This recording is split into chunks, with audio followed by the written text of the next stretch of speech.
Hello friends, welcome to Rajat classes.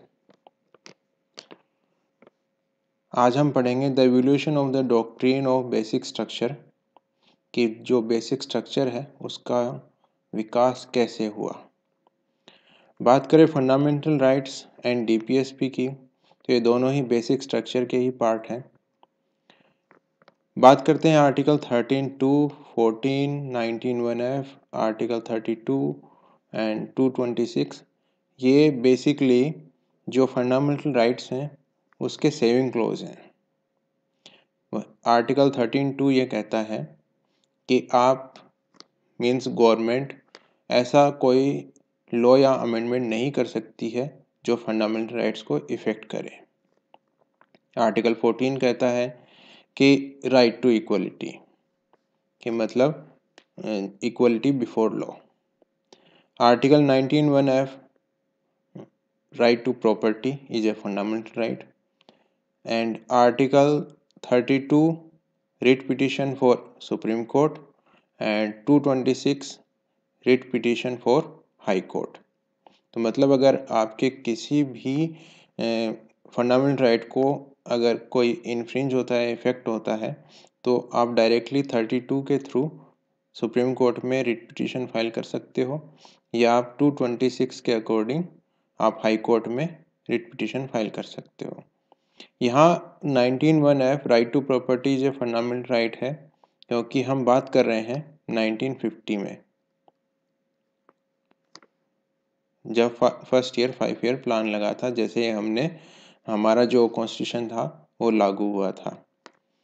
अब बात करें DPSP directive principle of state policy, तो आर्टिकल 37 ये कहता है कि DPSP not enforceable, but the DPSP will be in fundamental in governance and it shall be duty of state to implement DPSP laws. And article 38(2) says that removing inequalities and promote justice. तो मतलब जो भी समाज में inequalities हैं उसको remove करने का जो काम है वो स्टेट का है। आर्टिकल 13(b) ये कहता है कि जो भी रिसोर्सेज हैं वो इक्वली डिस्ट्रीब्यूट होने चाहिए, and there is no contravention of wealth. Article 39(c) ये कहता है कि स्टेट इंश्योर करेगा कि there is no concentration of wealth. तो यहाँ पे जो डीपीएसपी है वो जो स्टेट गवर्नमेंट है उसको ड्यूटी बाउंड करती है। अब बात करते हैं फर्स्ट ईयर 5 ईयर प्लान के बारे में, जो कि एग्रीकल्चर रिफॉर्म था। उस समय जब हमारा देश आज़ाद हुआ तो हमारी जो इकोनॉमिक जो कंडीशन थी वो अच्छी नहीं थी, तो जो और खेती भी थी वो भी अच्छी नहीं थी। तो जो हमारा फर्स्ट ईयर 5 ईयर प्लान था, तो उसमें एग्रीकल्चर रिफॉर्म को कंसिडर किया गया कि जो हमारी खेती है उसको उन्नत बनाया जाए, साथ ही जो रिसोर्सेज हैं उनको भी इक्वली डिस्ट्रीब्यूट किया जाए। तो जो स्टेट गवर्नमेंट थी तो उसके ऊपर ये ड्यूटी हुआ कि आप जो भी स्टेट में रिसोर्सेज हैं उनको इक्वली डिस्ट्रीब्यूट किया जाए। तो इन्होंने जो भी स्टेट गवर्नमेंट थे उस टाइम में उन्होंने लैंड रिफॉर्म्स एक्ट पास किए। तो सबसे पहला जो लैंड रिफॉर्म एक्ट था वो बिहार लैंड रिफॉर्म्स एक्ट 1950 में पास हुआ, जो कि जमींदारी जो प्रथा थी उसको ख़त्म करना था इसका काम।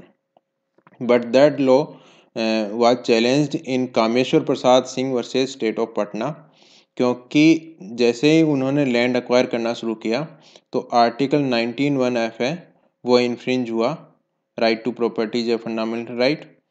तो आर्टिकल 13(2) ये कहता है कि आप ऐसा लॉ नहीं बना सकते हो जो फंडामेंटल राइट्स को इफ़ेक्ट करे। तो इस पे जो पटना हाई कोर्ट था उसने ये कहा कि आप फंडामेंटल राइट्स को इफ़ेक्ट करता है ये लॉ, तो इसलिए इनवैलिड है। तो इस वजह से पार्लियामेंट ने फर्स्ट अमेंडमेंट एक्ट 1951 पास किया। इसमें इन्होंने सम आर्टिकल्स ऐड किए, साथ ही स्केड्यूल ऐड किया। इसमें जो पहला आर्टिकल है 31A, इसमें यह कहा गया कि अगर आप लैंड एक्वायर करते हो तो आप 13(2) को इफ़ेक्ट नहीं करते हो, ये इसमें इन्होंने कह दिया। साथ ही इन्होंने आर्टिकल 13(1)(b) ये कहा, इसमें ये कहा इन्होंने कि 9th शेड्यूल में अगर आप कोई भी लॉ उसमें ऐड कर देते हो तो वो जो लॉ है वो जुडिशियल रिव्यू से बाहर होगा। साथ ही इन्होंने 9th शेड्यूल भी ऐड किया। तो आप उसमें ये बेसिकली दोनों के दोनों ही आर्टिकल सेविंग क्लॉज थे लैंड रिफॉर्म्स एक्ट के लिए। तो पहले में तो इन्होंने ये कह दिया कि अगर कोई भी लैंड रिफॉर्म एक्ट बनता है जिसके थ्रू आप लैंड एक्वायर करते हो तो आप 13(2) उसको इफ़ेक्ट नहीं करेगा। साथ ही इन्होंने 9th शेड्यूल ऐड कर दिया और 13(b) में ये कह दिया कि अगर कोई भी लॉ है अगर उसको 9th शेड्यूल में डाल देते हो तो वो जुडिशियल रिव्यू से बाहर हो जाएगा। तो बेसिकली दोनों ही प्रोविज़न, दोनों ही आर्टिकल्स इसलिए लाए गए थे कि जो भी लैंड रिफॉर्म्स हैं उनको इम्प्लीमेंट किया जा सके। But the Shankari Prasad Singh Deo versus Union of India में जो फर्स्ट अमेंडमेंट था इसको चैलेंज किया गया। इसमें यह कहा गया कि अगर आप किसी भी फंडामेंटल राइट्स को टैक्स अवे करते हो तो आप आर्टिकल 13(2) को इफ़ेक्ट कर रहे हो और आर्टिकल 13(2) ये कहता है कि आप ऐसा कोई लॉ नहीं बना सकते हो जो इसको फंडामेंटल राइट्स को इफ़ेक्ट करे। तो इसमें इन्होंने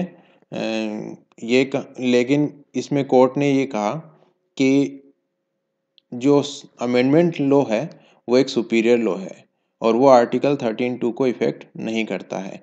तो इस वजह से जो फर्स्ट अमेंडमेंट है वो वैलिड है। उसके बाद 17th अमेंडमेंट हुआ जिसमें जो पार्लियामेंट थी उसने 44 लैंड रिफॉर्म्स एक्ट थे उनको 9th शेड्यूल में डाल दिया। तो अब 9th शेड्यूल में डालते ही इनके ऊपर जुडिशियल रिव्यू नहीं रहा। बट यहाँ पे एक केस हुआ Sajjan Singh versus state of Rajasthan 1964 supreme court.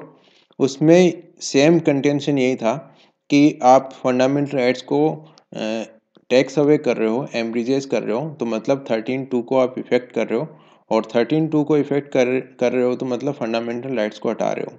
अब फंडामेंटल राइट्स को हटा नहीं सकते हो क्योंकि 13(2) इसको प्रोहिबिट करता है।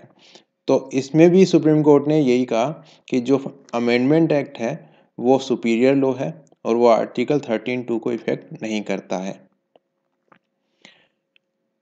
तो इसके बाद फिर नेक्स्ट केस आया Golaknath versus state of Punjab.